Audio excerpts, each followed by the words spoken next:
Hello, hello, hello. Welcome back to the live stream Self Love Sunday. Results kill excuses. I'm your host, Greg. Been getting on here. We're talking about healing. We're talking about life. We're talking about feelings. Who knows? We'll probably even talk about some sacred medicine on this episode. We're also going to talk about loss and how do you transform loss into freedom? How do you transform the deepest, darkest pains of your life into processed healing so that you can also be free? It's all about being free. Every single thing that you experience in this life should be adding up to you. Yes, you beautiful soul. From my soul to your soul, I want you to be free. I want to be free. And in this moment, right here, right now, we could be free.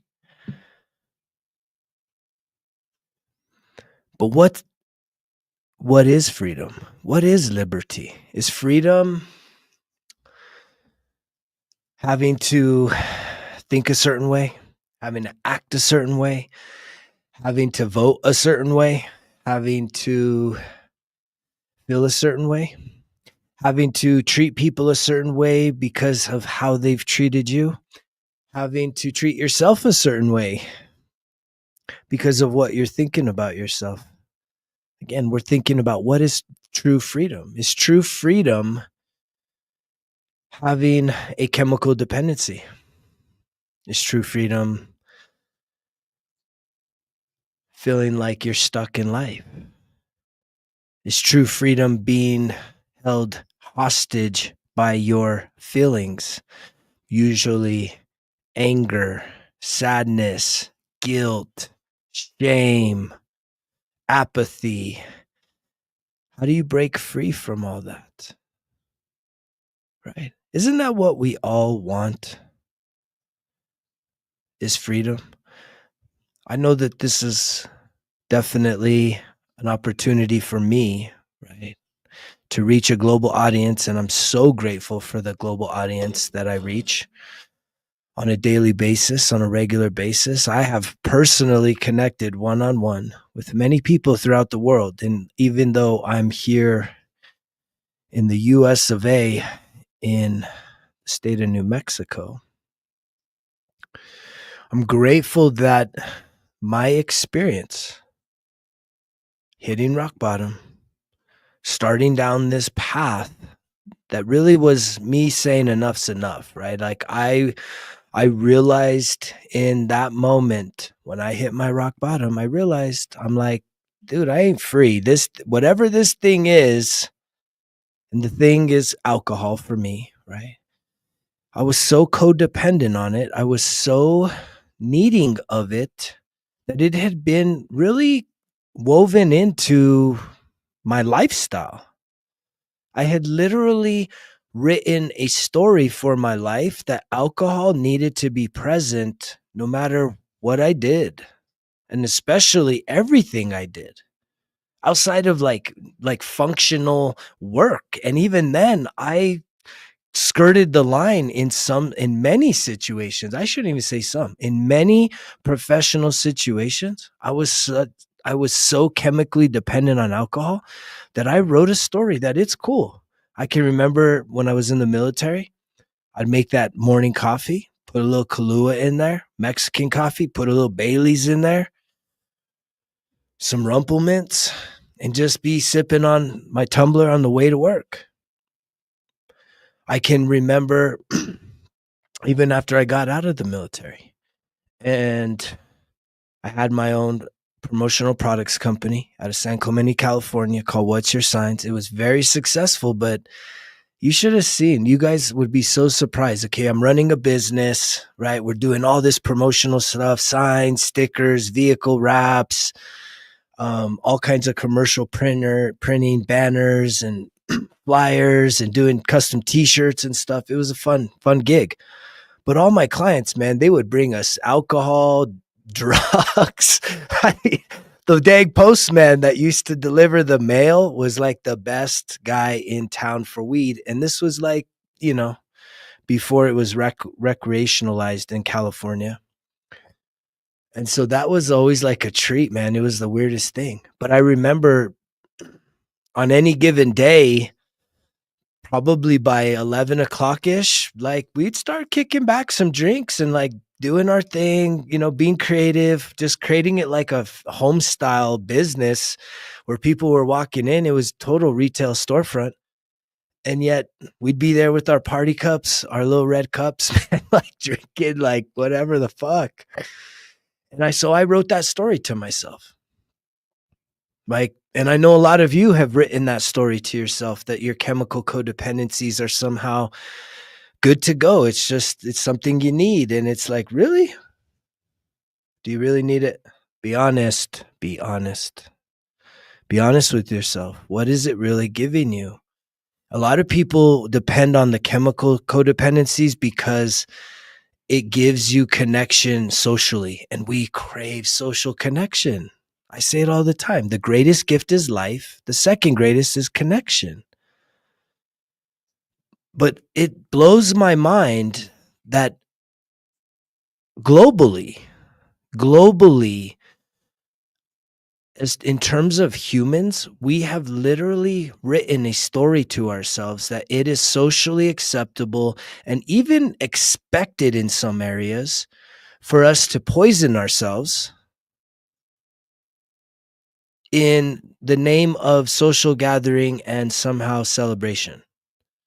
And I know that this sounds like a wet blanket for a lot of you, but it is the truth. It is 100% the truth that when you ingest ethanol, which is alcohol of all forms, beer, hard alcohol, wine, you name it, ethanol in your body is poison at any level.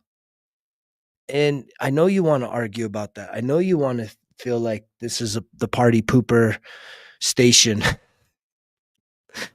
I'm just telling you the facts. And I know that throughout my 13 years of sobriety, I have never looked back once, but I can tell you I had two other rock bottom moments. My first DWI, rolling a Jeep, should have been dead, right, in 1998.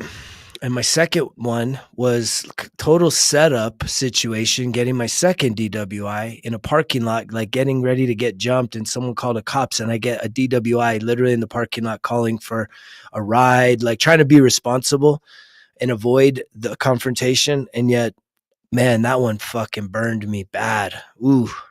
So I got sober that time out of pure, unadulterated anger. And guess what? It didn't last. That one didn't last. I tried to control it, and I tried to control it with a lot of dark energy. We'll talk about that dark energy. If you really want to be liberated, you need to realize that dark energy,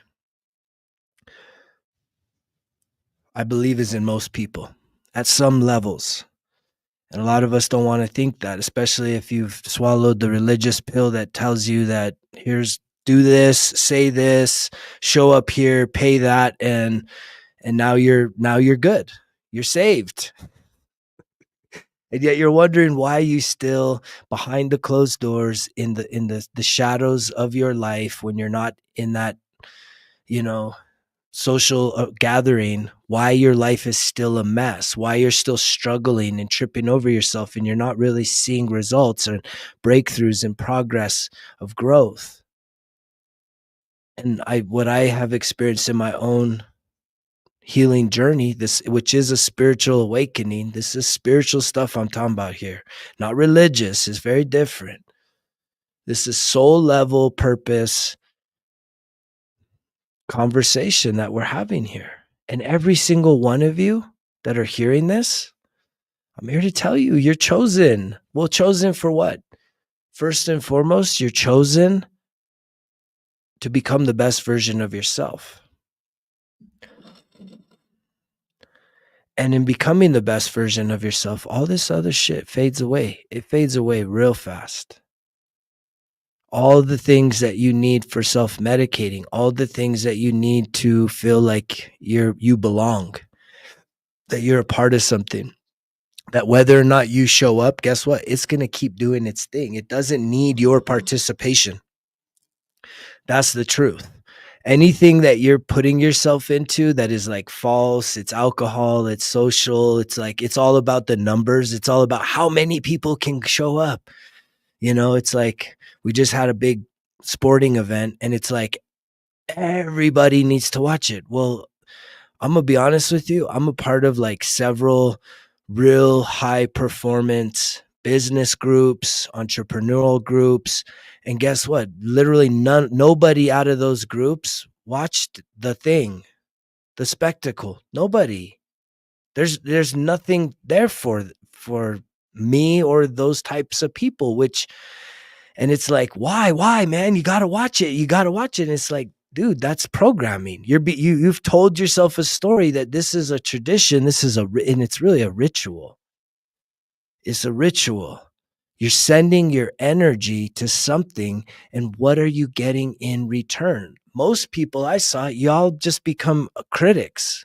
You're criticizing this, you criticize that, and where does that criticism come from? Your expectations, because you're investing your time, whether you conscientiously understand this or not. You're investing your time, and the exchange, what you're getting in return, it's falling flat, but yet you feel like you have to do these things. The obligation, the pull to not miss out, fear of missing out, FOMO, is so incredibly powerful for so many people. And yet, like, I talked to somebody and they said, oh, I'm not really into the game aspect. I'm going for the social piece. And it's like, okay, right? To do something and it's like, I would never put myself in that situation. Not anymore, anyways. I don't need that level of acceptance.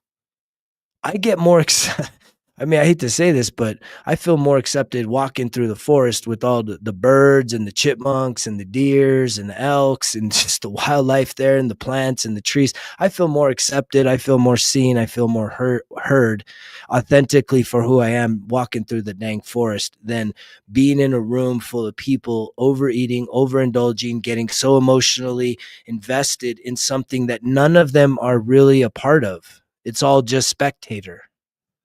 You're just being a spectator. You're not a part of it. And you just want to be around other spectators. And ain't nobody actually being their real self. Because if you were truly awake to your real self, you wouldn't waste that much time on something that doesn't give you more than what you're putting into it. That's the real bottom line of self-love.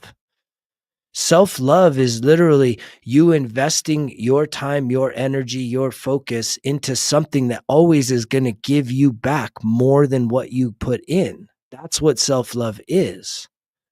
That's the measure of it. Self-sacrifice, self-abandonment is giving all of you to something that doesn't really care, and it doesn't care about you. It doesn't want to give you anything in return. It just wants to take. And it's going to take your time.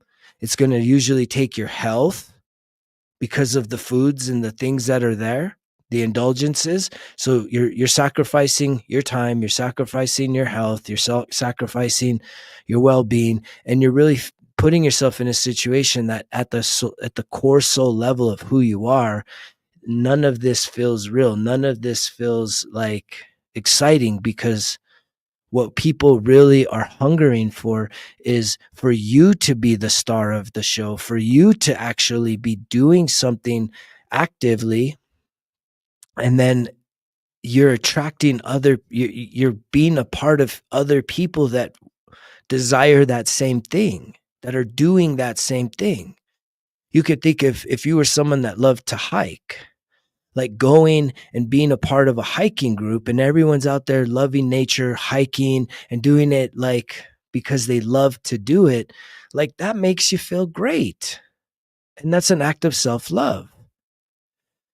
Going to a bar to cheer on other people while they're living their best life, while they're doing their performance, while you're just sitting there getting intoxicated, shooting the shit, talking small talk, not, and what do you get from that?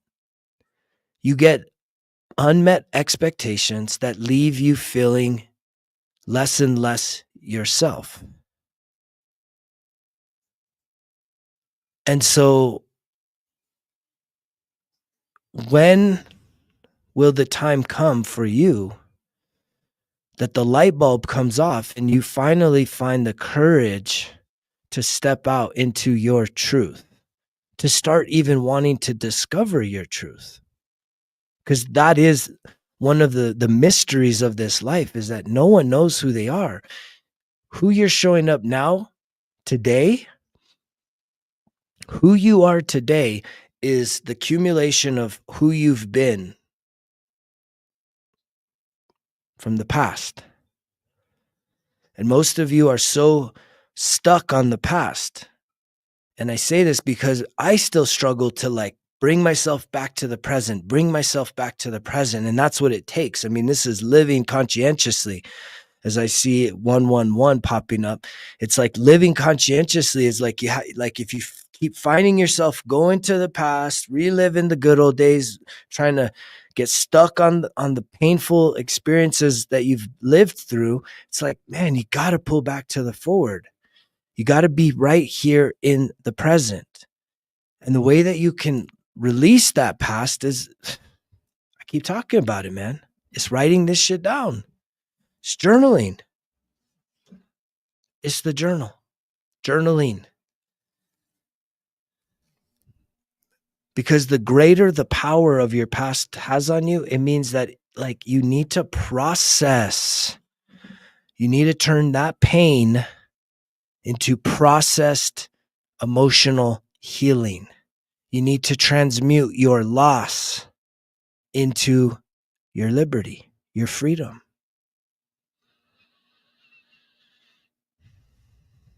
And it doesn't mean you can just ignore what's going on back there, which is crazy. That's what most of us try and do. That's why most of us have some sort of addiction, is because when things come up, we want to go from the pain back into a state of pleasure.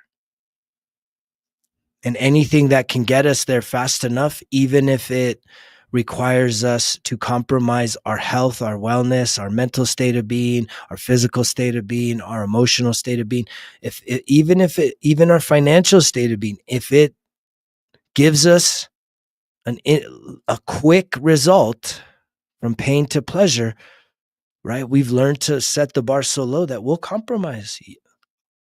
And I'm speaking, everything that I'm saying is coming straight from first person experiences. This is who I was.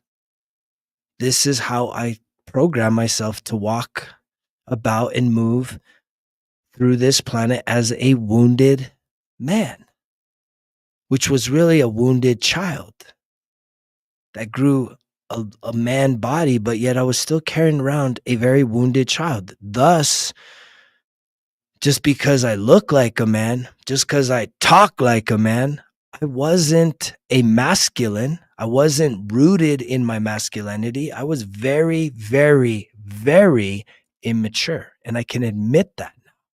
I can see that in myself. I can see that I would throw tantrums and that I would, get triggered and have emotional breakdowns and, almost like kind of like give up type of a mindset sometimes when I wasn't having my needs met or my expectations met as well. And I'm just grateful that along this journey that I didn't die throughout this process. And I know many people that did. And even that life and death conversation is so hard for some people. It's like loss, turning loss into liberty.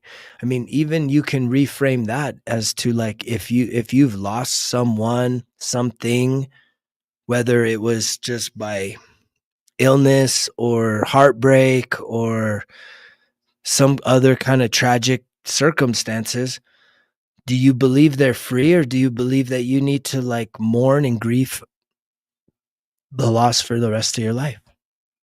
That you need to literally stop living.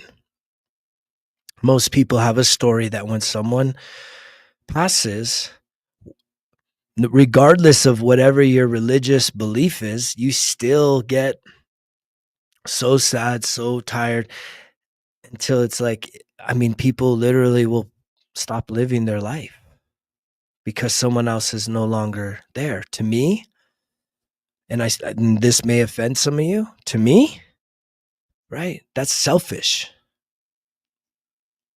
Yeah, I said that. You sitting there mourning someone else being gone is selfish. Because in your mind, you're acting as if somehow it could have been different, which is a part of the grief process, right? Grief is broken down into denial. You're denying it. You're bargaining. Why couldn't this have been different? Right? You're angry. You're depressed. And ultimately, what you really need to do is just have acceptance. And then where should that acceptance be?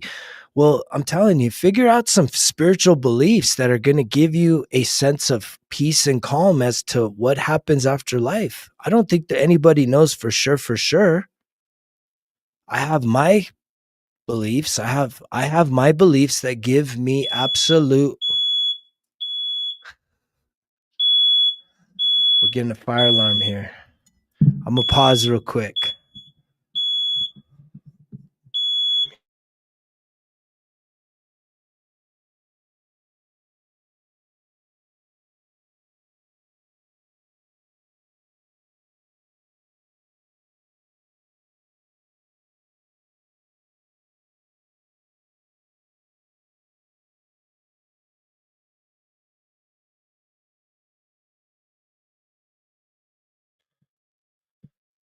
Okay, yeah. Fire alarms. I love that. Because we're talking about heavy stuff. There's a lot of alarms going off in this planet right now. I think that was absolutely indicative of what I'm saying. Is there are alarms going off in your life? There's alarms going off in my life. Like I absolutely have alarms going off in my life that I need to respond to. And it's usually scary shit. It literally is some scary, it's fear. I have to face the fears. You would be so much more evolved and expanded, strong, spiritually fluid. Like you would be a better version of yourself if you could just even sit down and write all the things you're truly afraid of. Just get to that place of reality.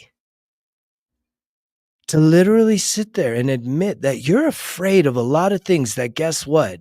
You don't need to be afraid of. Fear, false evidence appearing real. Face everything and rise.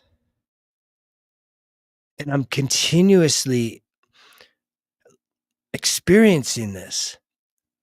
Anytime that I get afraid or anytime I want to avoid something, I'm learning to just like put the thinking mind to rest, take that leap of faith, like get into action, spring into action, just see what happens without allowing for the mind to take over, for the feelings to take over.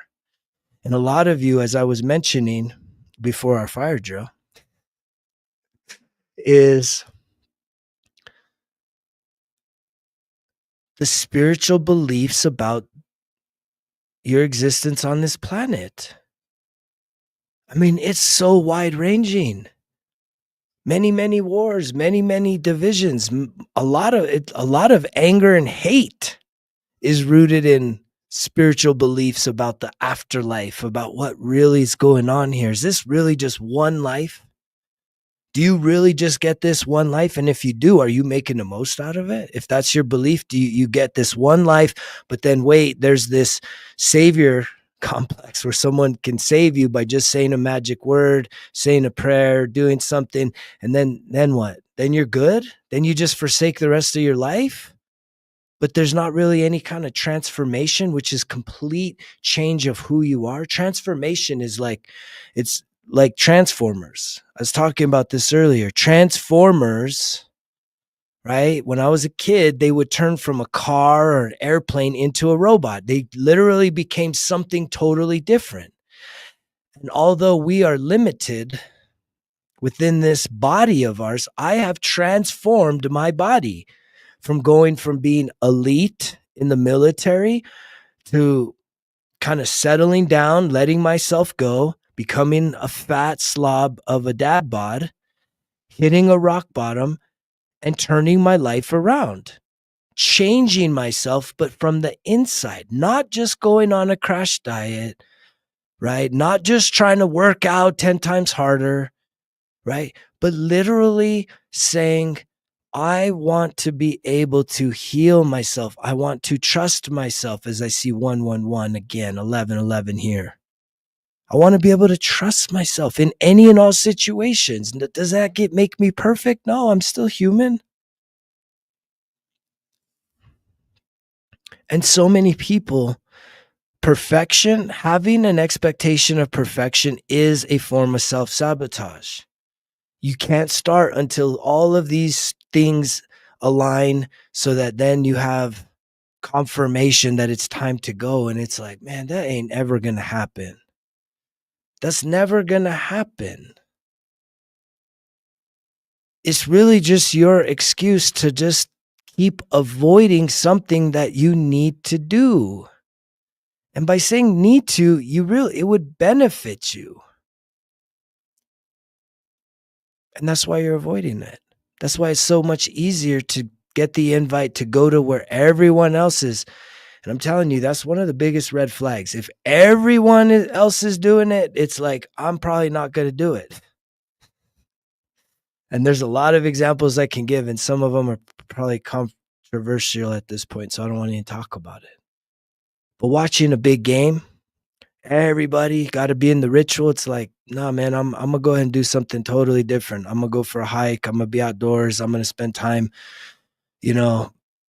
working on myself, working on my business, right? Working on becoming more and more and more free, total freedom. And that's something that it happens from the inside. And we need to invest that time. If you are willing to invest that time in yourself, which seems so boring because you're used to being what? You've told yourself a story that you got to be entertained by shows and athletes and performances and competition.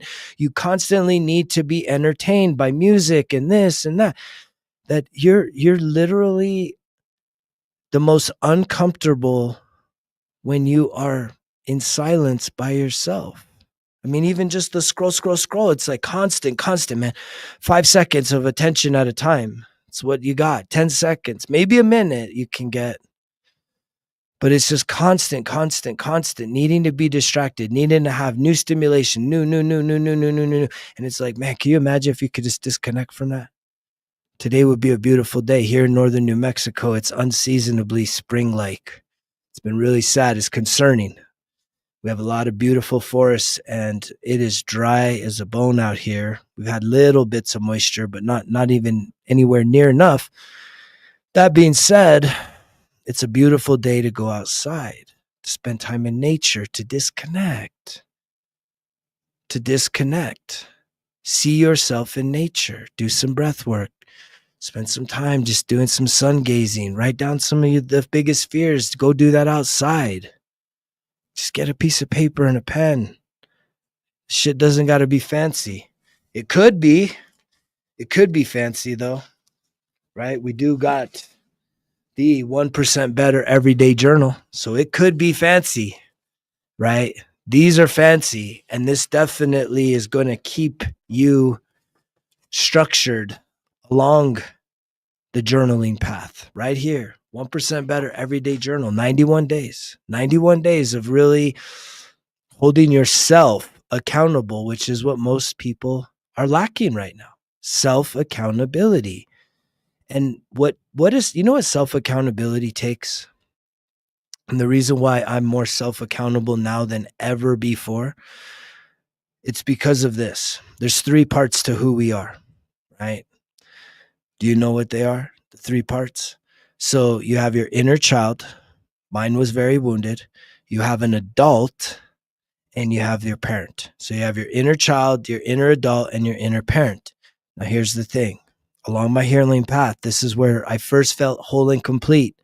My therapist started doing this channeling kind of crosstalk. Like, hey, I want to talk to your inner child. Give him a name. And I'm like, Gregory. And she's like, okay, I want Gregory to talk to the adult. What's the adult's name? Well, my adult's name is G-Dog. And the thing is the reason why my adult has sort of like a gangster type name is because my adult had to start emerging and showing and developing itself at about the age of 12 to 13. So the adult, very immature. Now, when we talk about the parent was never really developed. Why? Why was the parent never developed? Because I never really truly had a stable parental structure in my life. And so my parent was really non-existent. So it was really, for the most of my life, it was like an emotionally unavailable parent, checked out. There was an immature adult, and there was a little wounded child. And where I have healed at the emotional level the most is when my therapist started doing these crosstalks between the inner child and the adult and the parent. I was able to start, one, recognizing that there is a parent there that can heal and needs to step up. And I also realized for the first time that all this internal conflict and turmoil within myself wasn't the devil, it wasn't demons and dragons, it was conflict between those dynamics not being in harmony with one another, which this is the epitome of self-love, is truly understanding that when you are conflicted within your own self, it's because you don't realize that you have these attributes. And it was like when we started doing this crosstalk, it was like a light bulb went off and I was like, head explode. I was like, no way. Holy shit. This is what's going on inside of me. This is the problem. I need to literally, I've been given the opportunity to develop and to create the super dad, which is the parent. And I'm so grateful that that parent was literally like a blank slate, because I created the man that I always needed in my life. So now when we have conflict, now when we have situations come, the child feels seen and heard, feels safe. Not always, not every single time, not every time something comes up does the child feel safe. But guess what? He's got G-Dog and he's got Greg, Super Dad, to be able to be able to reassure Gregory, the little inner child. I hope you're tracking this, that it's going to be okay. We can do some self-soothing. It's safe. We're going to be fine. We can get through this. We've been through worse, and we've been through worse divided within ourselves. I hope some of you are relating to this. So definitely united within ourselves, we can get through this. We can truly get to the other side of any challenge, of any problem we can solve. Any problem we can solve with a positive solution. And we no longer need to hit these escape routes, the chemical codependencies, the distractions, the self-sacrifice, the self-sabotage, the self-abandonment, the self-destruct patterns that always left me feeling more and more isolated and alone. I can now communicate because Greg has the ability to hold that safe space, to be that container, to communicate, not to react with emotions, not to run away and avoid, because I don't want to deal with it. Let me go run and hide. Let me go hide in my corner, in my little cave. Let me get high. Let me get drunk. Leave me alone. I need to be by myself. It's like, no, I can talk about shit now. Communicate. And that's the ultimate level of self-love. And that ultimately has given me the greatest amount of freedom.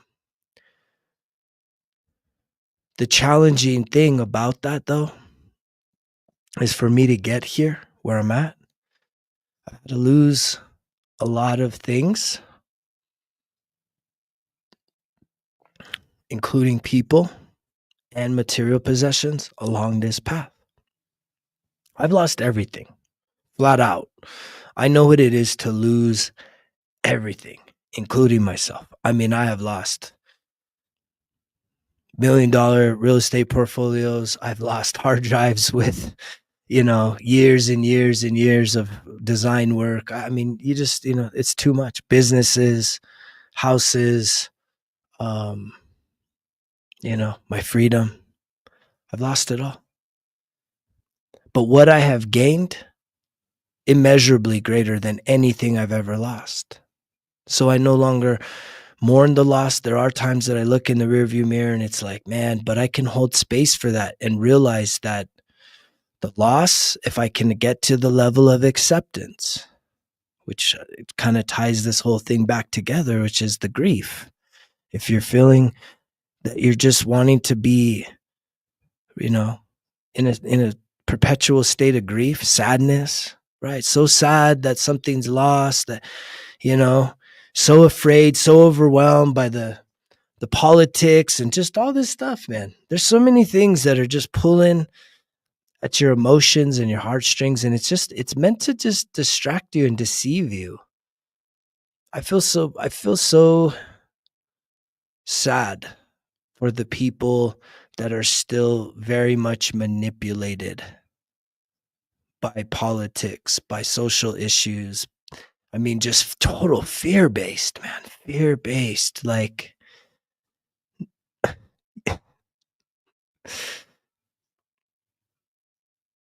you can literally set yourself free from that. It may feel impossible. It may feel like a totally different reality, but it really, the truth is, it is. You can absolutely be on a whole nother timeline where it's like, that shit doesn't matter. Like, let those people do whatever the fuck they're going to do. You're not going to change nothing. Right? But yet we get so built up, worked up, and we what do? You're allowing something, which it's literally, this has been coming up for me lately, parasitic, right? It's parasitic. I've been thinking about the dark energy that I invited into my heart, into my soul throughout my life, usually in times of total desperation. And this is something that a lot of people there's something that I'm going to be teaching on and really helping people with, because I've seen a huge breakthrough in my own life that with a dark energy acts as a parasite. And a lot of people actually have physical parasites in their bodies, but parasites feed off of you. Right? And so whether it's feeding off of your mind, your attention, or whether it's feeding off of your body, your energy, right? You need to become aware of that. And a lot of people are in such delusion. You think you're a good person, but yet, it's like, okay, great. Define good. You're a good person, right? Because you go do this and you go do that. See, that doesn't make you a good person. Activities is not what good is about. If you have to do something to demonstrate where you are, then that in and of itself is already giving you a false return.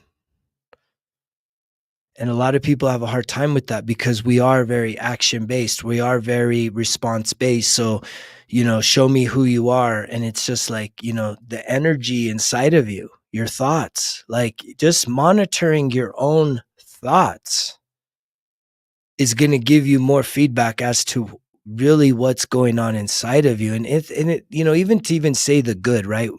It's not even really about is something good or bad. It's just saying, are you aligned with your higher self, or are you still a wounded version of yourself, which is the lower self? Which is it? And that doesn't take activities.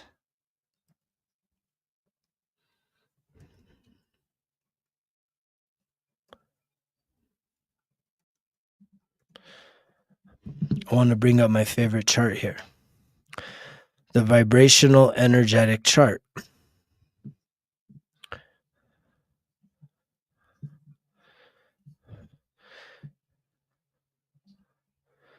And at the end of the day, if you're still, so again, it doesn't take you doing anything. We think we need to prove ourselves. And that's one of the biggest problems, is you don't need to prove yourself. You know where you stand. When you have to start doing things to show that you are whatever you're wanting to be, then that's a form of manipulation, because you should just be able to be right here, right now. You're either literally filled with joy, peace, and love and light, or you're filled with guilt, shame, grief, sadness. Which is it? What are you filled with? And that's a hard thing for us to accept. Many of us don't want to accept that we have harmed ourselves in such a way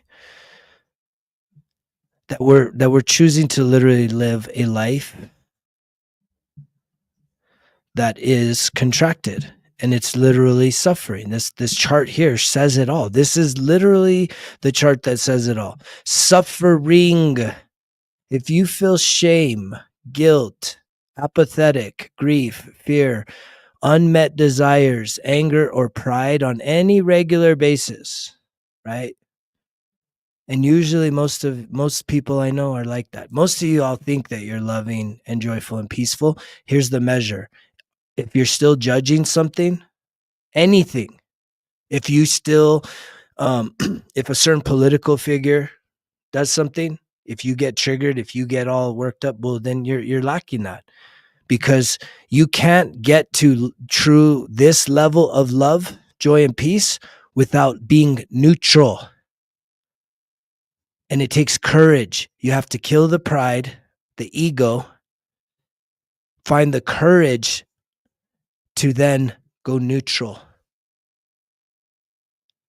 Neutrality is what it is all about. If you cannot be in a state of neutrality, that is the absolute greatest measure of where you truly are. And I see this in a lot of people. A lot of people walk around like they're somehow floating on over the ground, right? They're just kind of hovering over the ground like they're morally superior. And it's like, I don't judge those people, but at the end of the day, it's like, if they're still like cheering and rooting for certain social issues, political issues, or even just like beating you over the head with their like doctrine, religious doctrine, it's like, man, that's not love, joy, peace. Love, joy, and peace means that you are removed from 100, from fear.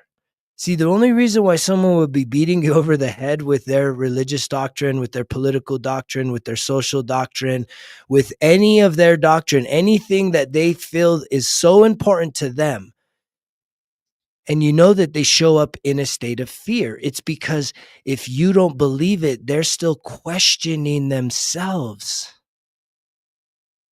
They're questioning. They need you on the outside. They need to get you to believe it so that they can feel that it's like they need a false confirmation that if you buy into it, then somehow it gives them confirmation that, oh, everything they're doing is right. But if the spirit they present it in is fear-based, anger-based, pride-based, shame-based, then they are still in a state of suffering. And if you're in a state of suffering, that means to me that you have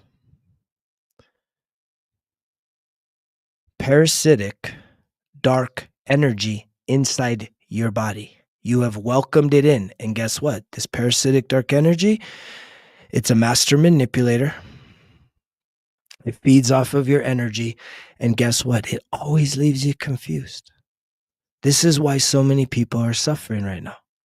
Because in those darkest times of your life, when you felt the most desperate, hopeless, helpless, right? And I'm saying this from my own first-hand accounts. I welcomed this energy in. I welcomed this energy to be my comforter because I had felt worthless. I had felt like I was cast aside, like I didn't mean anything. And I know a lot of people have experienced this, especially in relationships, even in family dynamics, where you literally feel a sense of abandonment, where you're just discarded. You're not important no more. Like, yes, I loved you yesterday, but I'm never wanting to fucking talk to you again. And when you feel that, guess what? You get desperate. And when you get desperate, guess what? This energy magnifies itself. It's not light. It's not love. It's not joy. It's not peace. It is shame, guilt, grief. It's all of the low vibrational energies, these wounded energies manifest, right? You're feeding the dark. The Native Americans have a like kind of a, I don't know, maybe it's just a proverb or something, but it's talking about each of us has a white wolf and a black wolf inside of us, right? And the one you feed is the one that grows strong. And so if in an analogy of that, if you're feeding into your shame, your guilt, your apathy, your grief, your fear, your unmet desires, your anger, and your pride, well, clearly, even though you are still showing up like, oh man, you don't even know. I go to church every day, or I meditate for 2 hours, or I do this and I do that, and all these activities, no activity. Let me be clear with this. There is no activity other than literally being with yourself through breath, through true, like energetic activation of who you are on the inside. No activity of like showing up and listening to something, doing something, just listening, watching, hearing, doing, none of that is going to free yourself from any of the suffering that you're experiencing. And I've tried it all. And if you want to contend with me, like, I'm happy to have that conversation if you're open to it. But again, the spirit is so true. If you come at me with, guilt, shame, apathy, grief, fear, pride, anger, unmet desires as a part of your argument as to why you're right and I'm wrong, what does that say? You're suffering. That says that you took a quick fix method to feeling like you could be love, joy, and peace. You tried to do it the fast way. And it's not done that way. It has to be done very conscientiously and methodically. You have to really, really start to go in. And a lot of times, this isn't something just intuitively you're going to be able to do by yourself. And I believe that's why I'm here, right? I'm really stepping into my healer role on this planet. And I know that as I look around, I see a lot of other people, not massive amounts of people, but I am connecting with other people that are literally singing the same song that I'm singing right here, right now, but in their vessel through their perspective. But none of us have shared notes. None of us have, collaborated to say, hey, let's all it's kind of funny, like political parties will disseminate talking points, right? None of us have shared talking points. We're going straight to source, right? Straight to the divine to be able to channel these messages of light, love, joy, and peace. to truly speak life into you, knowing that you can free yourself. You can give yourself liberty. You can free yourself from suffering. And you can get into the flow of life. And what flow means is that you're just aligned with your higher self. It's an alignment. You're out of alignment if you're still participating in the things of this world. You still need to watch the game. You still need to go and listen to the music to be stimulated. And it's like, I'm not saying that music is all bad, but I know that there's just a time where it's just a constant. You're going from one thing to the next that just activates and like hyper stimulates your mental and emotional and spiritual state of being. Because you're wanting to be, it's like a subconscious way of being distracted by everything. Because for you to truly turn all that noise off and be truly with yourself, by yourself, can be very, very scary for a lot of people. And the reason being is that you have probably had some experiences throughout this life and maybe others that left you feeling terrified, that left you, that violated you when you were kind of in a state of weakness, meaning in your youth, and it left you violated, and ultimately it leaves you alone because you don't even know how to talk about the things that happened to you. You don't know how to really, you don't want to feel the things that happened to you ever again, but they're there. They're there. And that's where the courage happens, right? The courage right here is so perfectly designed that it takes you being the most incredible version of yourself, courageously speaking. And a lot of you, if you can't do it by yourself, you should reach out. Greg@resultskillexcuses.com. I ask 3 things. Send me a little information about your situation, schedule a meeting, and show the fuck up. And it's scary. But along my 13 years of healing, of spiritual awakening, asking for help was really one of the first 3 things. And that's really how you should live your life. That's how you know if you're in alignment, is because you're starting to filter things, everyday things, as saying, what's the best move I can make today? What's the best thing I can do for myself today? And isn't that what getting 1% better every day? Right? If you haven't done it yet, man, you should click on the link down below and get yourself a 1% better everyday journal. I mean, the daily sheets there where you can reflect. What did you do good? Start building some self-confidence that, man, you are doing good things. Let's magnify that. Let's focus more on the good than focusing on the bad, which is human patterns and behaviors. We're so inclined to focus on the negative, to replay the shit from the past. And it's like, dude, focus on the positive. It literally guides you through that every single day for 91 days, focusing on good things you did yesterday. And then it's reframing things that maybe you didn't do so good, that you can say, how can I show up better for myself and for others today?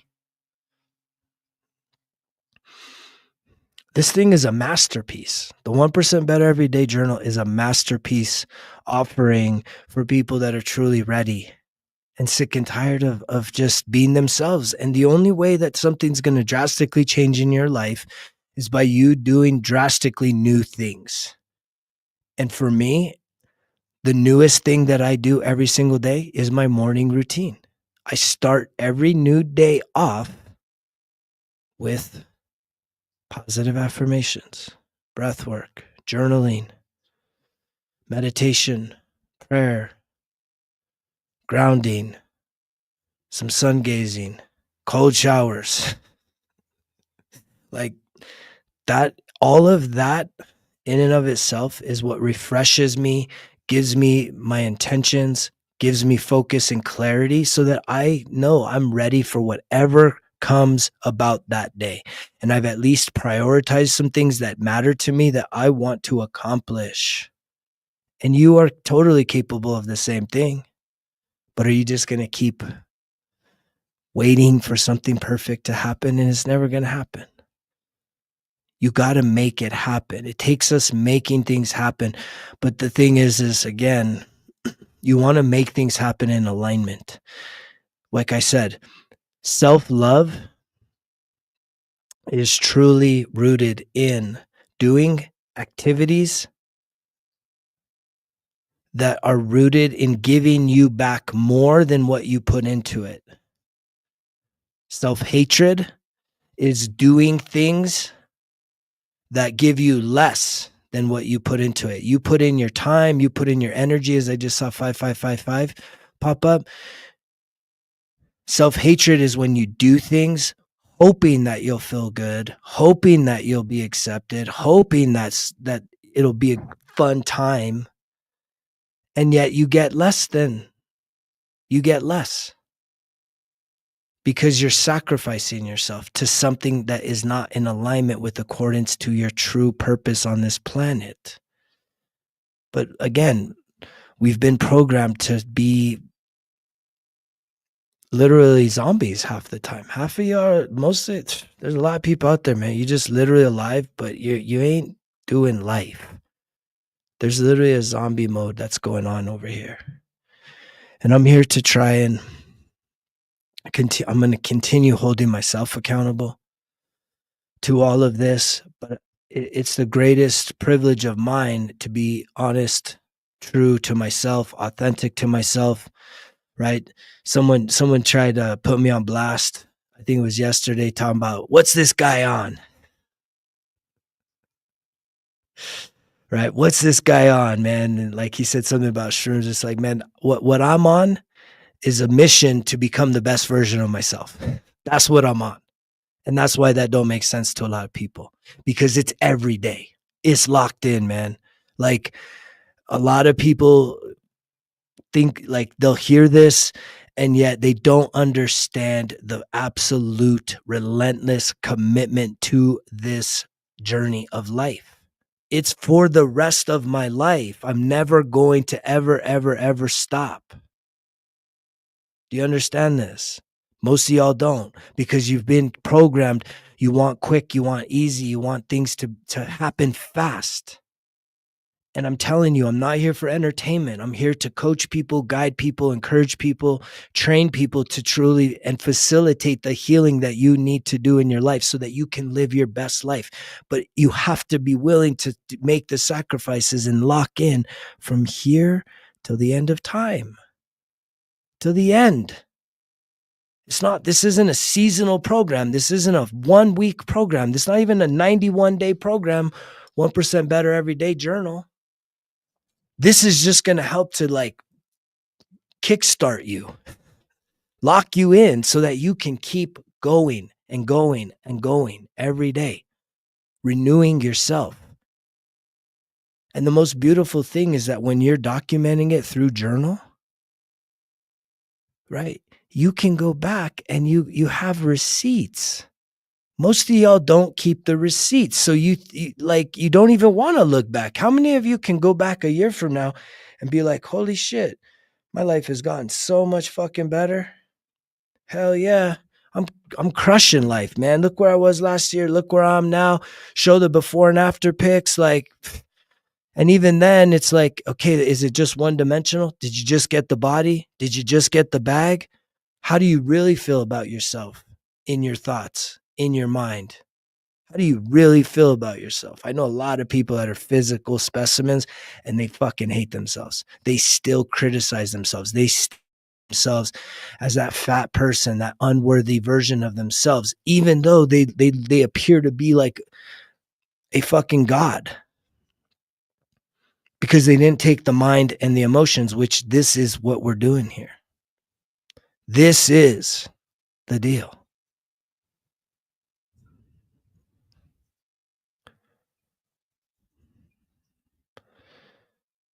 And the litmus test, there's a question asked here is like, what should you or should you not be doing?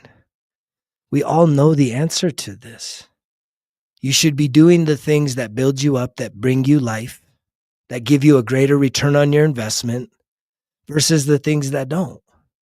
And every single person knows what they should and shouldn't be doing. Right? We all know it. You know that if you eat processed fast food, restaurant food, yes, even those healthy restaurants, you're not controlling what they're doing in the kitchen. And usually things are covered in all kinds of shit. So it's like when you eat unhealthy, you're going to feel unhealthy. Gosh, it's so weird how that aligns itself, right? Me eating unhealthy means that I feel unhealthy. Me not exercising means I have no energy. I don't feel energized. I feel weak. My body's starting to break down. I'm feeling all kinds of aches and pains throughout my body. But if I feel aches and pains in my body, if I start working out, I'm going to feel more aches and pains. No, you won't. Most of y'all don't realize for every 5 pounds of weight that you lose, it's literally, actually, I think it's the reverse. For every 1 pound you lose, it's 5 pounds of pressure that is relieved on your knees. For every pound you lose, is 5 pounds of pressure that you relieve off your knees. That's wild, ain't it? And yet,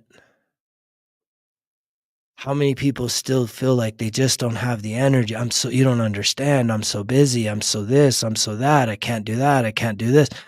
And it's like, okay, that's great. I talked to 10 people. 2 people say they can't. 8 people say they can, or 50-50. Guess what? That's your life, which is another part of this whole process for us to truly, dude, the best time to work out is the best time to work out. Whatever is a priority time for you to work out. Sometimes people are in the morning. If you can get it in during your lunch hour, if you can get it in after work, it doesn't matter. Just everyone has to figure out what is their best time to get their asses into working out. And the argument is really over about how important it is. How important it is for you to do strength training, like actually lifting weights. It is one of the most important things that you can give yourself, is to really embrace the gym rat, gym body culture.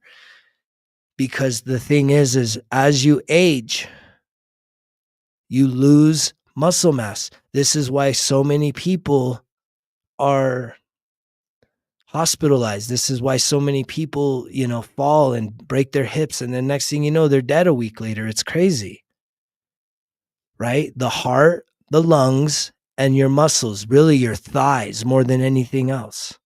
If you're not building muscle, retaining muscle through strength training, you're going to be immobilized at some point in your life. And that's not going to be fun, because then you're really going to be vegged out. And the sad thing is, there's a lot of you that are listening. There's a lot of people that need to hear this, that absolutely have abled bodies. They're just really unhealthy, but they could turn it all around and literally live out a very healthy, active, fulfilled life. And they're literally spending weekends just fucking vegging out, sitting back, trying to recover. And it's like, man, that doesn't create energy. You putting in the work, exercising, being outdoors, being active, right? Just using this body for what it's for is what's going to really build you up. If you lack energy to work out, you should try working out. And you'll actually have more energy because you'll have more strength, right? We should all know by now, right? Being strong means that you're hard to kill. Literally, being strong means you're hard to kill. You're not easy. It's not easy for you to die.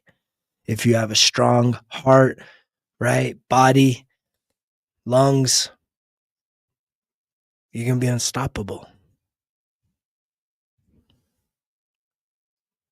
Yeah. But it's all a mindset, right? It's all a mindset, whether you want to or you don't want to. And that's where people get so stubborn. I think it's scary, right? It's so scary that so many of our beliefs have been inherited. We've inherited these beliefs. They're not even our own beliefs. That's how manipulatable we are. Like we are so easily manipulated by the fact that most of us are carrying around deep held beliefs about fucking all kinds of shit, and we don't even realize that it's like time out. This ain't your belief. This was some other fucking person that impressed that on you, and you ran with it, and you're still running with it. And guess what? It's fucking you up. It's holding you back. And it's like you need to lose it. You need to empower yourself, right? The pen is the most powerful weapon on this planet, because with it you can literally empower yourself to be a whole nother transformed version of yourself. But you have to be able to lose, turn loss, right? We're so afraid to be right or wrong. And that this is all programmed in us from the earliest age, right? It's all the minute we start getting in school, hey, everything's about getting the right answers. And then having to compete, right? Having to be measured. So even to this day, you're programmed like, I don't know, what's the right answer? Which team do I join? Which side do I align myself with? And it's like, dude, fuck there's no sides. There's no right or wrong. Like, just be your true and authentic self, and you will set yourself free. But what it takes is, this does take a deep dive into your heart, into your soul, to really figure out who you are. To give yourself permission to write down your personal definitions about a lot of things: love, relationships, failure, success, life, death, like heavy hitting topics that you think you just by osmosis, you're like carrying around these beliefs, and you don't realize that these beliefs are also creating the limits to your life, when you should be living life limitless. There should be no limits to what you're capable of doing, what is possible. But if you're going to sit there and act as if you're already an adult, an old dog can't learn new tricks, limiting beliefs, these sayings are out there to hold you back, to keep you stagnant, to keep you stuck, which you're not stuck. You're actually going down, right? Broken record is actually a spiral going down. Sometimes it goes slow and wide. Sometimes it's fast and very funnel like. Woo! But you're either going down or you're going up. There's no neutral. You don't get to just hang and like, I'm just minding my own, man. I'm just being fucking, just kind of leave me alone. It's like, no, you're going down. If you're not living life with intention, continuously embracing and opening your heart and your mind and your soul and your body to embrace new challenges each and every day, facing your fears, giving yourself the opportunity to grow, to learn, to fail, to get back up, to keep going. If you're not literally, if you don't have the results, you don't have the receipts to show that you've been doing that, then you got to accept that you're going down, that you're literally wasting. You are wasting your life, because it's my belief, doesn't have to be yours, that you were put on this earth for so much more than wasting your life and just going down, than just Netflix and fucking chill, then marathon fucking sports, wall-to-wall sports, watching other motherfuckers get paid while you're just sitting there miserable, sad, broken, wounded.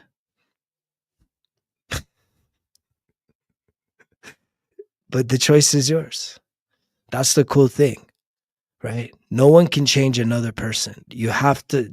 Something has to finally click. For me, I've been very transparent throughout all my content. I've been very transparent that what it took for me to change was hitting a rock bottom, hitting another rock bottom, and hitting a really bad rock bottom for me to finally say, ow, I can't do this anymore, man. I can't do this anymore. My alcoholism has fucked me up. My negativity has fucked me up. My losses are eating me up. My uncontrollable emotional state of being is causing other people a lot of pain and suffering. And I don't feel good about that. And I want to get that right. I don't want to cause harm to others. And the sad thing is even if you think that you're someone that's like, man, who the fuck cares, man? Who cares if I just hurt myself as I see 111 again? It's like, dude, if even you sitting in the corner all by yourself out in the fucking woods, right? Just destroying yourself. Like, you may not think you're hurting others physically because you've put yourself in isolation. You're hurting others energetically. And that's what this is all about. It's about frequency. It's about your energy. It's about your vibration. We're put on this planet to truly, the whole entire experience is for you to the place where you are now like, okay, I see. I'm living a life of self-induced suffering based on all the things that have happened. I'm literally choosing this, and I don't have to choose it anymore. I can let it all go. Right? Vibrational chart. You're choosing suffering. This is no accident here, right? You're choosing suffering, which is contracted. You're closed. You are closed off. Why are you closed off? Because when you came onto this planet, you were a little kid. You were so open. When we first get on here, we're so open. We're so like receptive to life and this new experience. And the minute that bad things start happening, man, we slowly and slowly and slowly, and even sometimes fast, depending on how hard it comes in, the terror, the pain, the negative experiences, we shut the fuck down. And if you think that something's wrong with you and that you're all alone, trust me, you're not.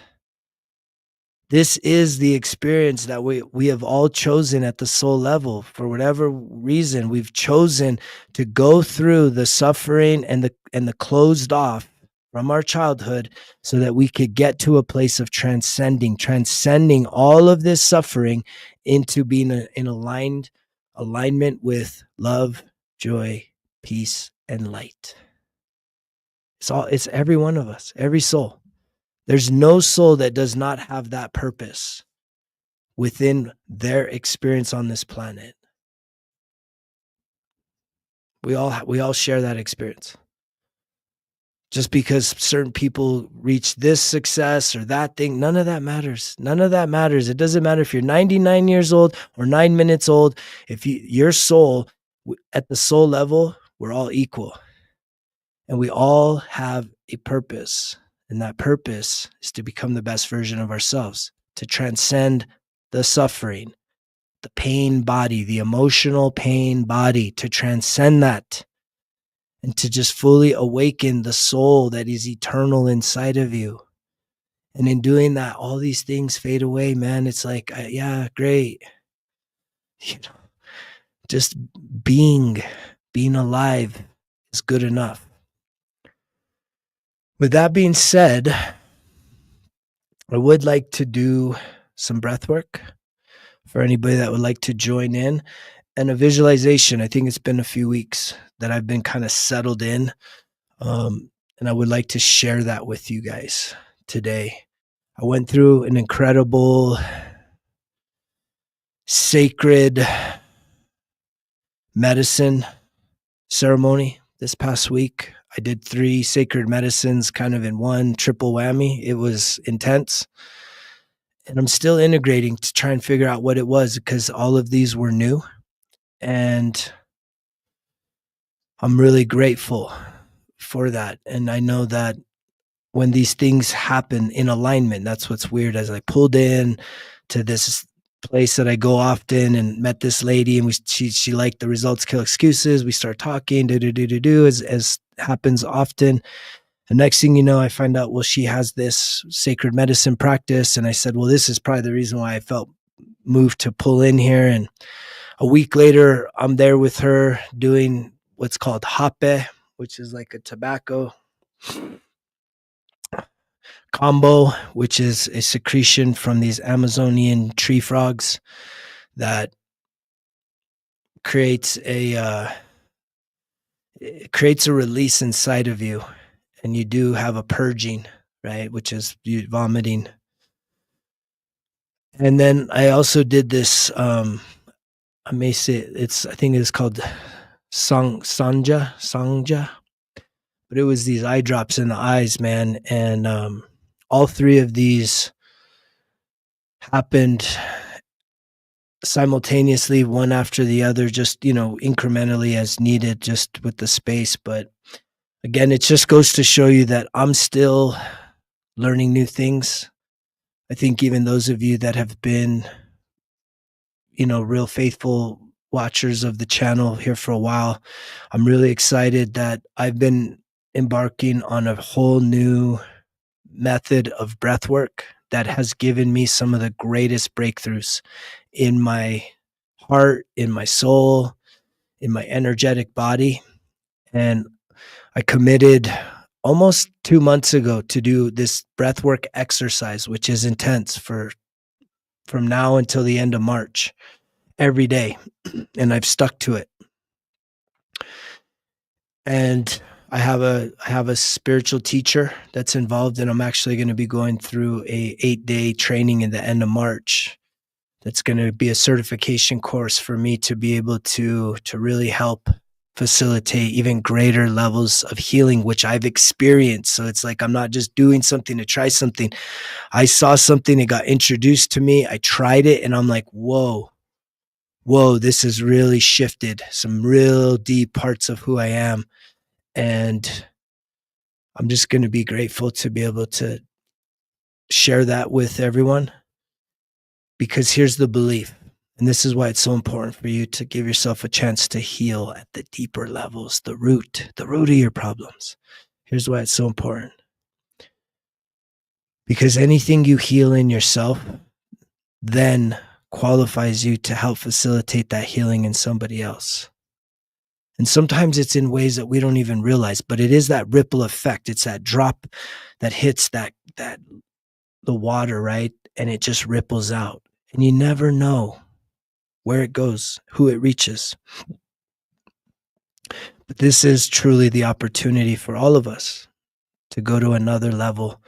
And I think that the time is very much in alignment, that people are searching like unlike times in the past, that even the quick fixes are sort of like not as attractive as they used to be, right? And yet it's sort of like, I even doing the sacred medicines and stuff, it's like I'm trying to monitor and connect with myself to really see, okay, what am I getting from this now that I'm on the other side of these things? And what I know is that I have to just continue moving in flow and being the best version of myself. And to me, what I think the coolest part of this experience is trying new things, especially things that maybe freak you out a little bit, maybe stretch you beyond some of your limiting beliefs or your own traditions, your own rituals, your own, upbringing, right? To just be open. Like that's the really coolest thing that I've really seen in myself, is that when I show up to things like even this ceremonial, like sacred medicine thing, it's like the lady's like, well, how do you feel today? I was like, I'm just open. I'm just here. I'm surrendered. And my vision of surrendering is I skydove the first time in my life a few few years ago, and I just remember being in the plane, and it's like the butterflies are coming up. It's a pretty power. It was a pretty powerful plane, but we were getting closer and closer to like the jump, and there's just something about when you hit that breach, when you're out. When you're out, you can't go back. So it's just like you take that leap of faith. And then next thing you know, all that fear, it just like it's gone. You're like once you're out, it's like there's no fear because it's the most exhilarating feeling ever. And so I just keep going back to that experience where it's like when fear comes up, when something has resistance and tells me don't do it, like it makes me more curious to see, well, what's the root of that? Why, where's that coming from? Maybe take that leap of faith, just try it, see what happens. Just see what happens. And I think that's the coolest part of life is trying new things, is challenging these beliefs, challenge everything I'm talking about. You can ask for confirmation, right? I've certainly been someone that wants to know it all, but I've had to even surrender that. It's just like, man, I don't know. There's mysteries. There's so many mysteries to this life, isn't there? But it's fun when you're in a space where you're focused more on living life and having fun with the mysteries of what could be or what is versus just being totally obliterated and just distracted and check the fuck out, wasting away instead of living life with intention. So again, thank you everyone that's been showing up on the channel, that participates, that connects, that communicates, shares the message. That means the world to me. You guys really do keep me going, keep me fueled, keep me focused to just realize that it's no longer just about me. Like I really know that I'm reaching people's lives.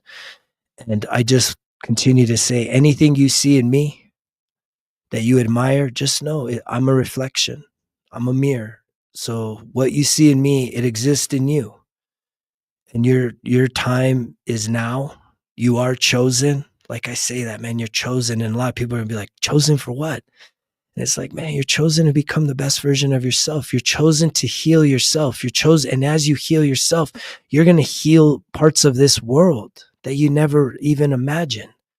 And as you heal yourself, you're going to tap into new creativity, new inspiration that's going to open up a whole new world for you, literally a whole new world. You're on a whole nother timeline. And there is fear in that because you will have to do this. You will have to turn some of the loss along this healing journey, this spiritual awakening, into your freedom. But not only do you free yourself, you free others by becoming your true and authentic self.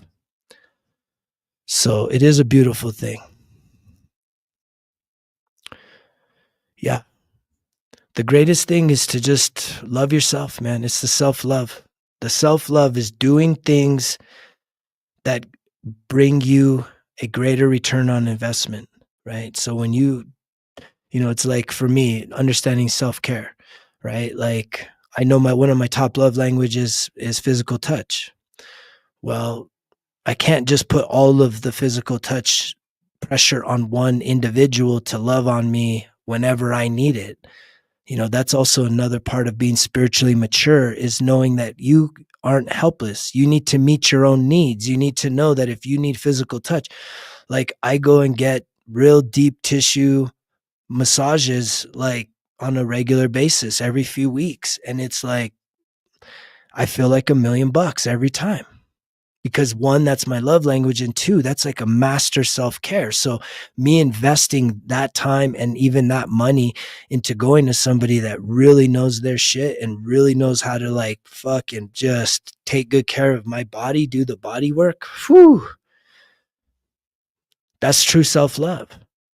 What wouldn't be self-love would be me saying, oh man, there's a big game today and I'm going to spend 4 hours fucking cheering on other dudes. And I know that shit hurts, man. I know that hurts because a lot of people just haven't figured out their purpose, and your purpose is to become the best version of yourself. Well, what does that even mean? Well, it's like looking in the fucking mirror and saying, okay, man, where do you stand? When you look in the mirror you have to be honest with who you are. Get butt ass naked if you need to. Look in a mirror and say, dude, what can you improve about yourself? And for you to spend and invest time doing those improvements that are going to be challenging, that are going to be hard, but will bring you fulfillment versus sitting back, idle, watching, waiting, wishing for something to change. Fuck. Right? I always say you're going to get out what you put in. You put in half-assed work, you're going to get half-assed results. You put in a little bit of work, you get little bit of results. Consistency is the other key to be consistent over an extended period of time. There's no quick fixes here. So if you're looking for the quick fix, if you're looking for fast and easy, someone else is promising that, I promise you. Someone else, go to someone else. For me, for the results kill excuses tribe here, right? We're locked in, man. It's locked in for life. No quick fixes, no days off. And that sounds overwhelming. No days off. It's not like the no days off, like beat yourself in the gym, no days off. It's meaning doing life. Doing life, living life with intention, waking up every day with a routine that really sets yourself up for saying what matters in your life, what's going to give you the life that you truly deserve, that you desire, and that you know is inside of you, that you can manifest. You have the power to do it. It's not too late. You're not too old, right? What you lack is belief. And what you lack is some courage and some confidence and some true cleansing of your soul. A lot of you all need to cleanse the soul, right? And you can't bring the bullshit with you on this journey. When I hit rock bottom, I knew I had to break up with alcohol. I broke up with the weed, and I started asking for help. So if you want somewhere to start there. Get rid of your vices, ask for some help, and be willing to show up every single day. Like, be serious about this, not just for a week, not just for a month, not just for Lent. To do it for life, not just for Lent. With that being said, for those of you that want to do some breath work, I highly recommend that you just get yourself in a very comfortable space. We'll do some breathing, and then I feel inspired to do a visualization today. So we'll do a short visualization. We'll just do a visualization. So we'll do a visualization and some breath work. And for those of you that would like to join, I just recommend that you just get yourself nice and comfortable. You could be laying down on a bed or a couch. You could be with your legs elevated, like in an ottoman or a comfy chair. Just be comfortable. Even get yourself a blanket, a pillow, like whatever you need to just really feel safe, feel comfortable. And for those of you that are ready for the breath work, we'll go ahead and begin here in just a moment. Clear the air.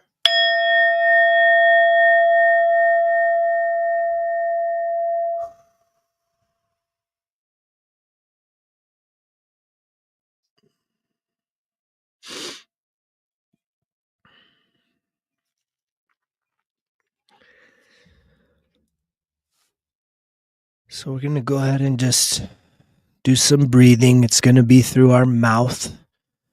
We're going to be taking in 2 sips through our mouth. As so, I'll demonstrate. So you don't want to take in your full breath like, and then you don't really have nothing at the back end. You want to take in a half sip, and then you kind of say sips because it's almost like a straw. So you're going to go, and then 1 exhale.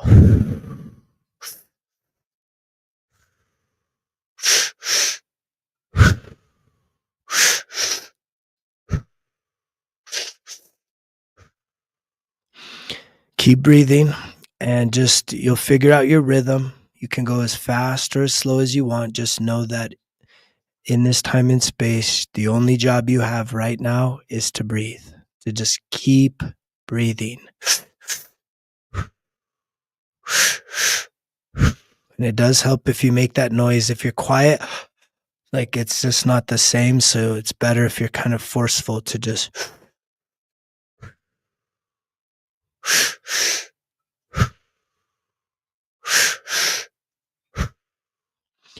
As you're breathing, some of you may already be feeling a little lightheaded. Just surrender to that lightheadedness. Just keep breathing. You're stimulating energy that is very stagnant in your body because we do not breathe with intention. We breathe with a lot of complacency and expectance that it's just going to be a natural thing that happens. But when we start to focus on our breath, which we're doing now, just focus on your breath. Tell your mind to give you permission to just breathe.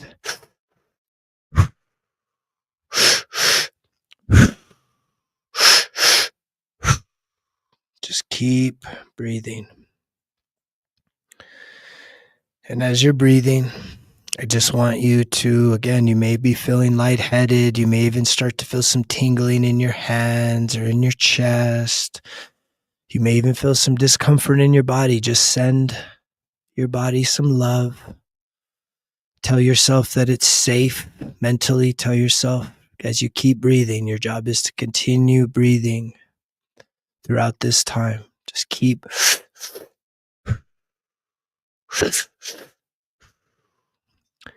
And as you just continue to breathe, mentally tell your mind that it's safe to let all your thoughts, all your worries melt away. Mentally tell your heart that it's safe to receive love.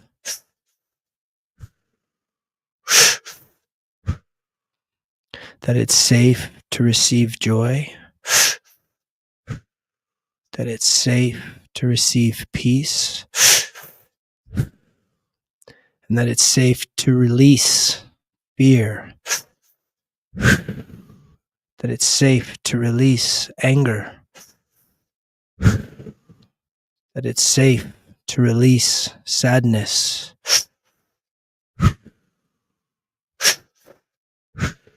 Just keep breathing. You're doing great. Find that rhythm. You're activating a more conscientious awareness of your soul, your energy body. You may start to feel some tingling in your hands. You can open and close your hands. Just keep breathing. Tell yourself it's safe to receive love. Mentally, just send your body love. Send love to your heart.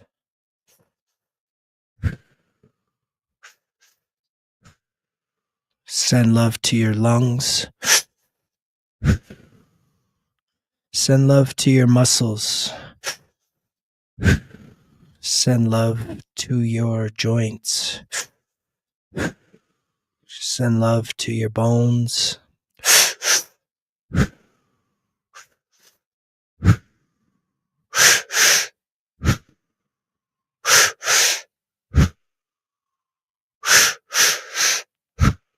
Just keep breathing.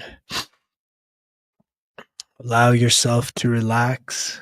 Just if you're feeling any tension in your body, just relax. Relax the tension. Release any tension. Release any stiffness, any pain. Just let yourself be relaxed. Be fully immersed in this moment of breath, of life force energy being stimulated. With every breath you take in, just know that you are breathing in the love of the entire universe.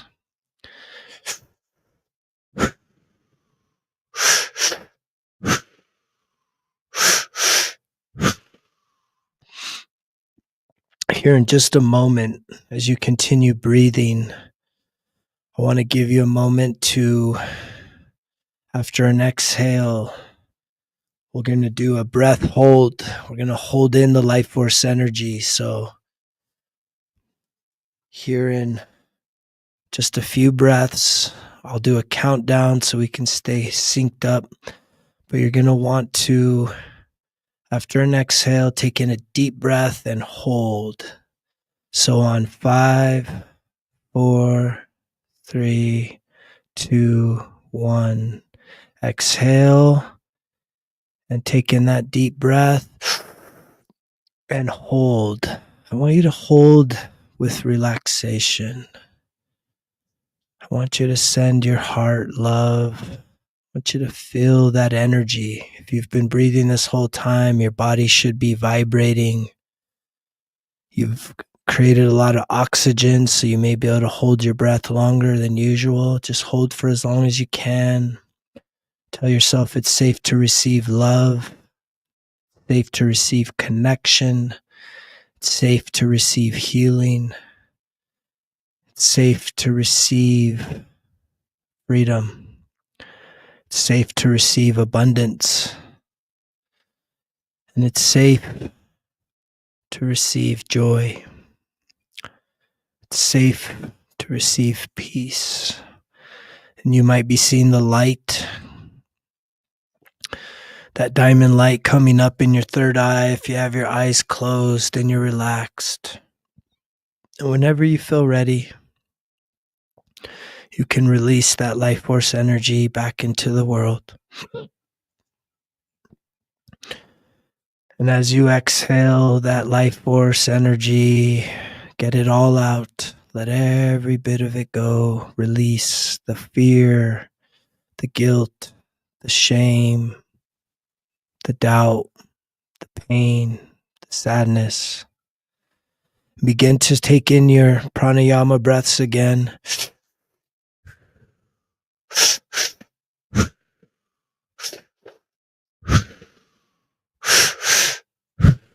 Just remember, you can go at your own pace. You can go as deep, as soft, as fast.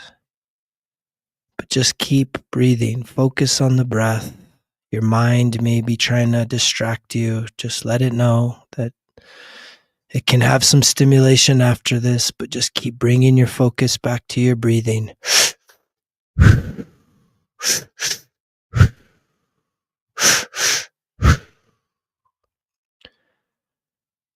In your mind, give yourself some affirmations as you take in that breath. I am love. I am joy. I am peace. I am healthy. I am strong. I am free. I am abundant.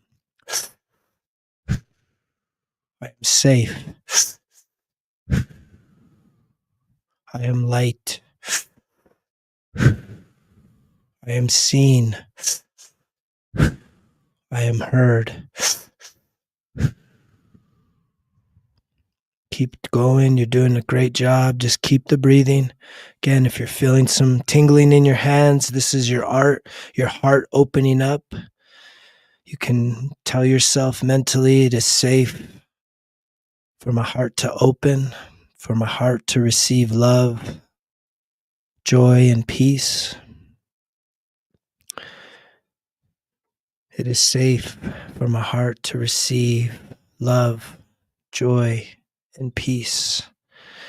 It is safe for me to release any fear, anger, and sadness. So you just continue breathing.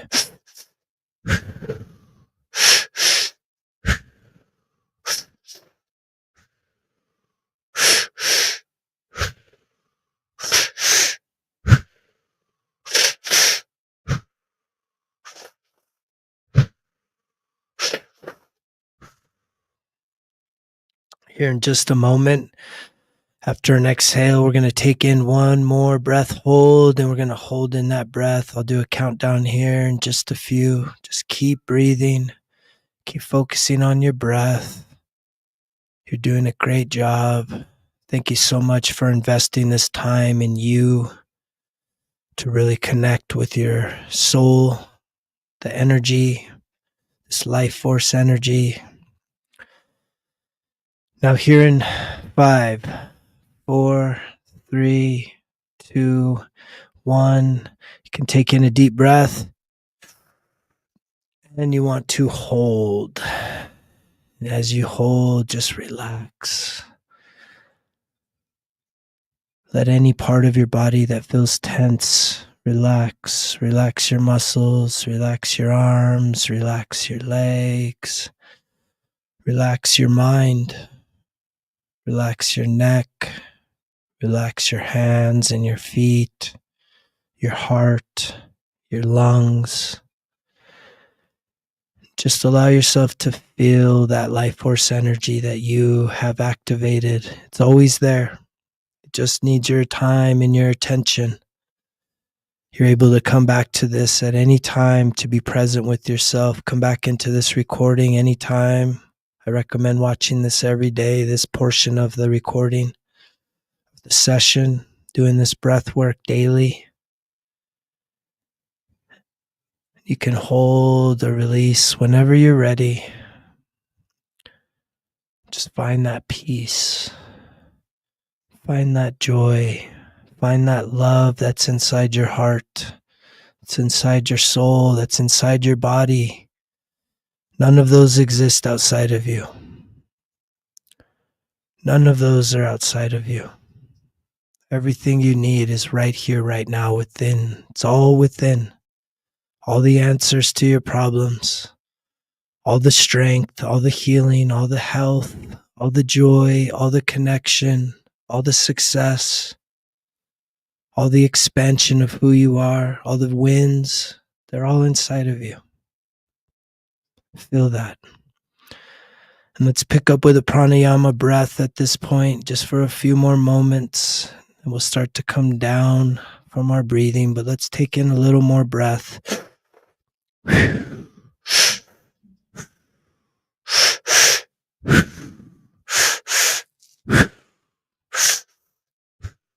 Everybody that's been doing this, mentally tell yourself you're proud of yourself. Tell yourself you love yourself. Tell yourself you're proud of yourself for being here right now. Tell yourself you're proud of yourself that you've never given up.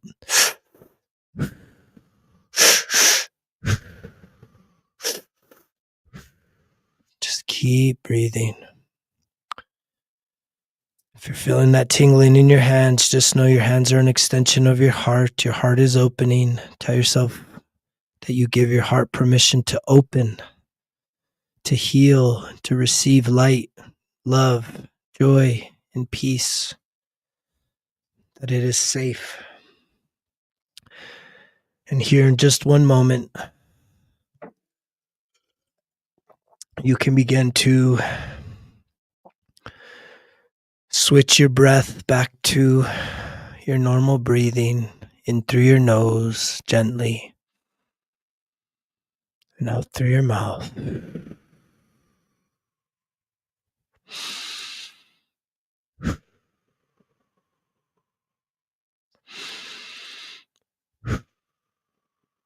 Just give yourself a soft landing from this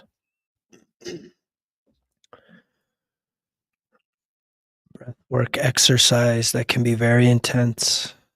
You did a great job for this exercise, and as you're just really feeling that bliss, as you've moved all that energy in your body that can become very stagnant, this is something that I would recommend as a daily practice. Just maybe put your hands over your heart space and just be with yourself for just a moment of silence. I'm going to allow for there to be some silence for all of you that have participated.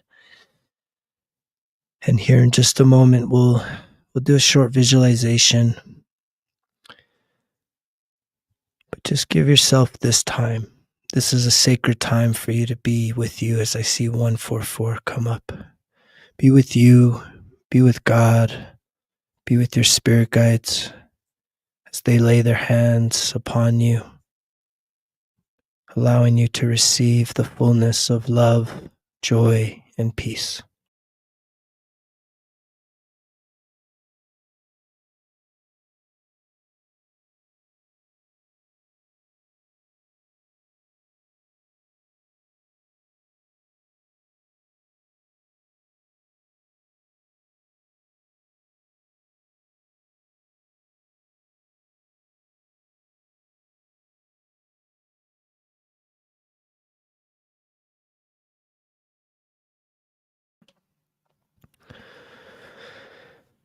As you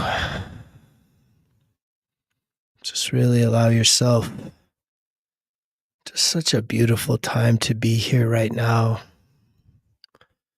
Hopefully, you're still there in a very comfortable place, safe place. If you haven't, I want you to just allow your eyes to close again. If your eyes were open, you're just feeling more calm. There's no doubt you're feeling more calm. You're feeling more peace. You might even feel a sense of joy right now, just gratitude, just thanksgiving for the life force energy that's in you, that's eternal. And I just want you to focus in on your breath, just that natural breath. Just put all your focus there. Let all your thoughts just melt away.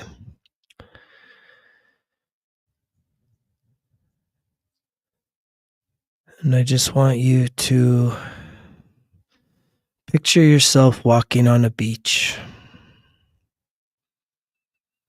The most beautiful, serene setting that you've ever been in, just tropical. You can hear the crashing of the waves, and you're just walking barefoot along the soft, cool sand. You can feel the sun on your face. Maybe there's some seagulls flying by. And as you're walking on this beach, you realize that you're here because you're searching for something. You came here because you knew that there was something that you needed to find. As you're walking along the beach, up ahead you see a young child running towards you with the biggest smile on their face. And as you see this child, you recognize this child. It's the younger version of you.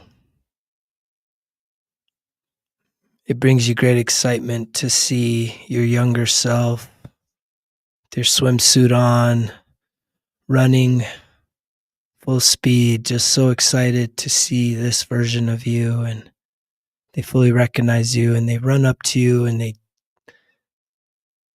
embrace you. This big hug, they jump into your arms and you just embrace them. You're so happy to be reunited with this childlike, open-hearted version of yourself.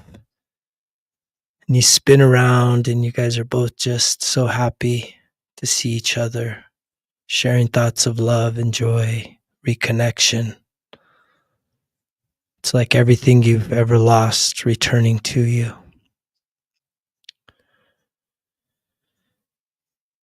And you put your inner child down and they say they have a message for you. They want to share something very important with you that you need to hear right now. They're so thankful that you showed up today. And you say, yes, I would love to hear your message. They say, great. And they begin to share their message. Receive the message from your inner child right now.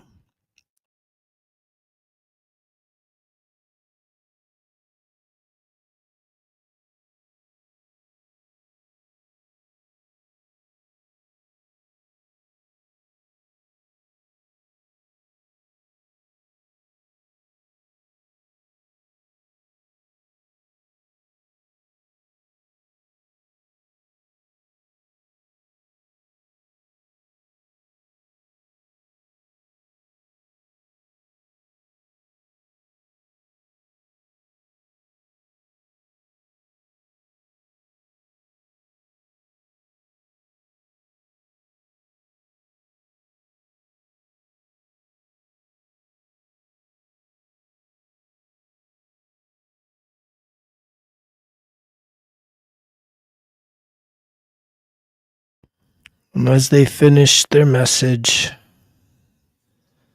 you receive the message with love, with joy, and with peace. They tell you that their time to go is now. They're going to go and play. and enjoy their time on the beach, and they hope that you'll come back to see them soon, and they give you a hug and a kiss, and they run off.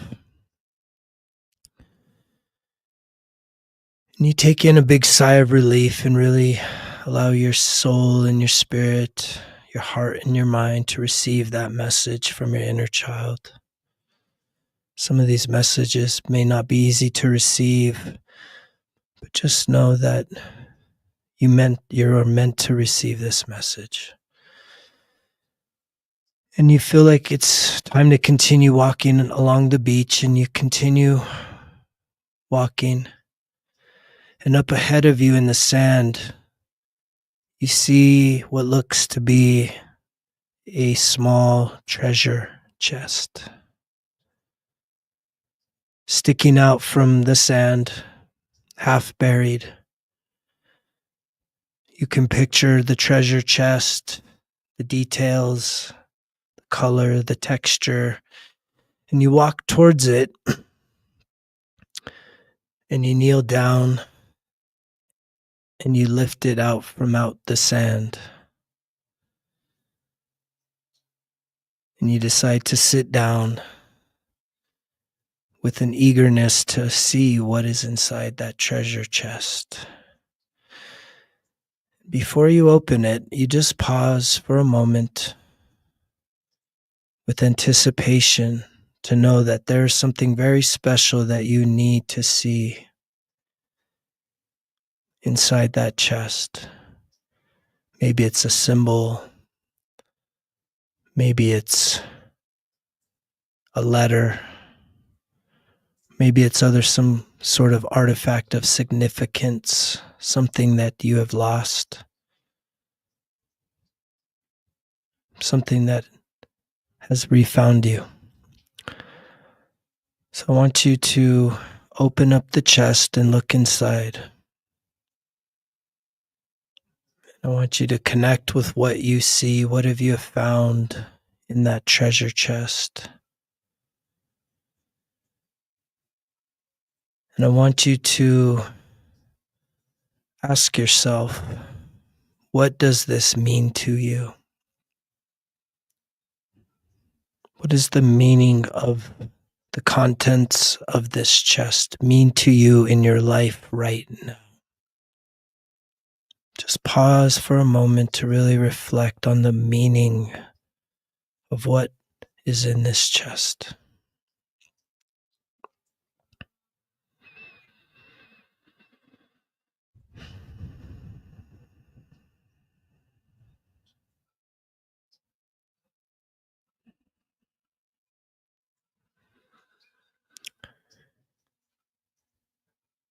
And as you really take in the deeper meaning of what it is that you have found, what has found you in many ways,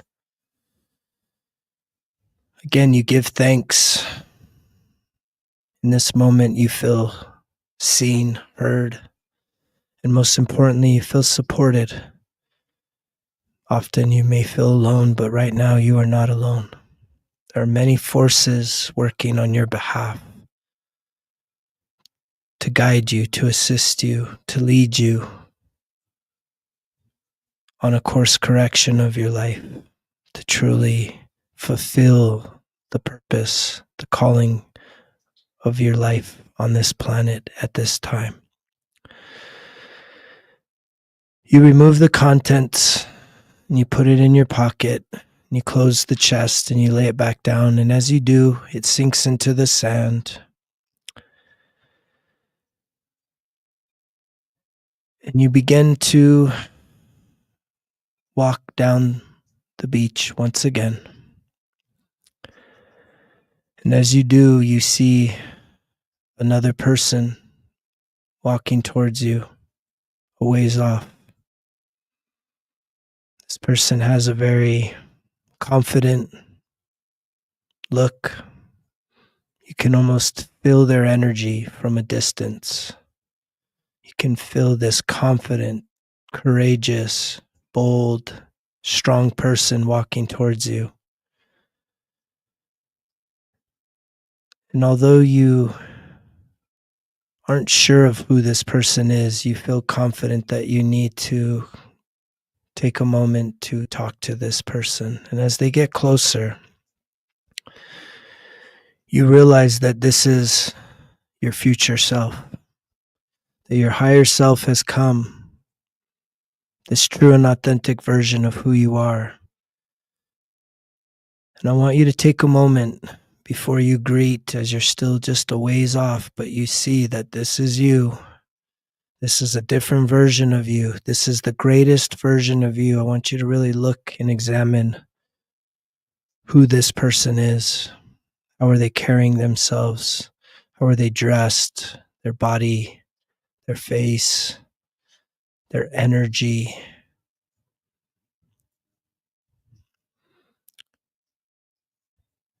And as you go to connect, they reach out to shake your hand and they reach over to give you a hug. And they're grateful that you have shown up today. And they have come with a message for your current self. And you say you're ready to hear the message. So in this moment, I want you to receive the message from your higher self.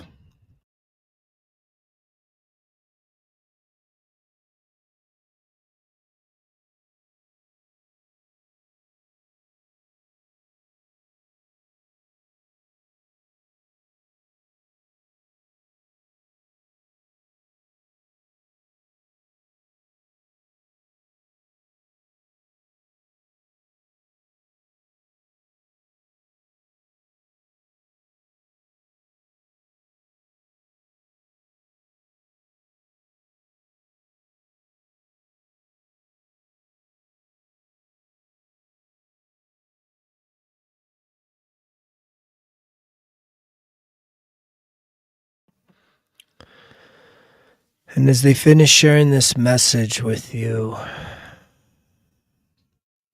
they give you another hug. And you tell them thank you for being here.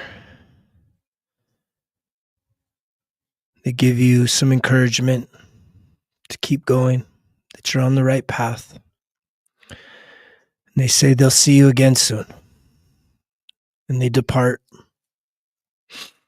And in that moment, you feel a need to just take a seat on this beautiful beach, on this warm, beautiful day. And you begin to connect with the sun. And you realize that the tide has begun to rise. And what was once soft sand is now becoming wetter, and you can feel the waves and the bubbles start to tickle your feet. And as you watch the wave recede, the water line recede, you look down and it reveals that there's a coin in the sand. What type of coin are you seeing right now as you reach for that coin?